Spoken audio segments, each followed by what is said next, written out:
Il y a Pauline qui m'a envoyé une petite question qui me dit je sais qu'au Japon, il y a pas mal de règles différentes à table lorsqu'on prend des repas au Japon. Et je me demandais si c'est mal vu de ne pas finir son assiette. Donc Pauline m'explique qu'elle est petite mangeuse, elle n'a pas un gros appétit. Je fais en sorte de tout manger, mais parfois les quantités me paraissent astronomiques. Par exemple, les bols de ramen que je n'arrive pas toujours à finir en France. Donc qu'est-ce qu'il en est? Est-ce que c'est impoli de ne pas finir son assiette au Japon? C'est une très bonne question, parce que moi j'ai beaucoup entendu dans la culture asiatique, dans les différents pays asiatiques, souvent il faut terminer son assiette. Au Japon, c'est aussi quelque chose que j'ai déjà pas mal entendu. Généralement, dans l'étiquette japonaise, donc dans les règles de savoir-vivre, c'est recommandé de finir ses plats. Après, bien sûr, on va pas non plus se rendre malade. Et clairement, ne te rends pas malade à te forcer à terminer des plats si tu ne peux pas.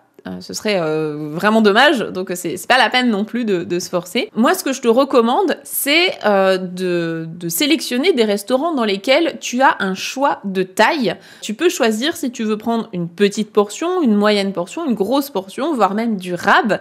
C'est souvent le cas dans pas mal de restaurants au Japon. Et d'un point de vue général aussi, les portions dans les restaurants au Japon sont souvent plus petites que ce qu'on va trouver en France.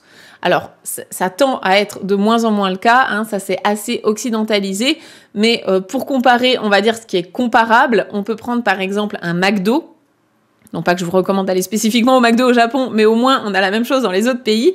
Le McDo, les portions du McDo au Japon sont beaucoup plus petites que ce que nous on a. L'hamburger, il est plus petit, les frites, elles sont plus petites, la boisson, elle est plus petite de base, donc globalement, tu vas avoir des portions moins importantes que ce que tu pourrais trouver par chez nous. Spécifiquement concernant les ramen, c'est vrai que les bols de ramen au Japon sont assez conséquents. Il n'y a pas forcément toujours des petites portions. Donc là, ce que tu peux faire, c'est à minima manger le topping, en fait, les ingrédients du dessus. Essayez au maximum de manger les pâtes, mais vraiment ne te force pas sur le bouillon. Le bouillon, tu n'as pas à le terminer, c'est ok si tu le laisses. Souvent, c'est assez gras en plus, donc ça peut vite écœurer. Donc pour ce qui est du bouillon, ne t'embête pas avec ça.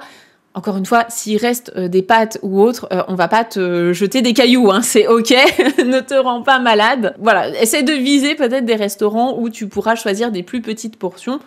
J'ai envie de dire, quitte à prendre un menu pour enfants, s'il y a besoin. Voilà. Donc, fais au mieux, fais en fonction de ce qui est correct pour toi et ne te rends pas malade.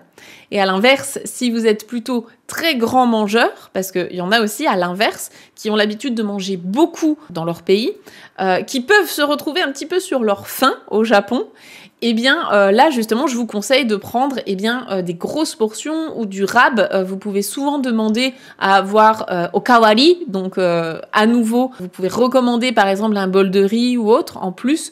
Soit le bol de riz d'ailleurs, il peut être parfois gratuit ou parfois ça vous coûte genre 100 yens, voire même moins, donc très peu. Et le riz ça remplit bien. Donc voilà, ça peut être les petites astuces d'un côté comme de l'autre. Si vous avez d'autres retours d'expérience à nous partager là-dessus, n'hésitez pas, c'est toujours enrichissant d'avoir les expériences de tout le monde.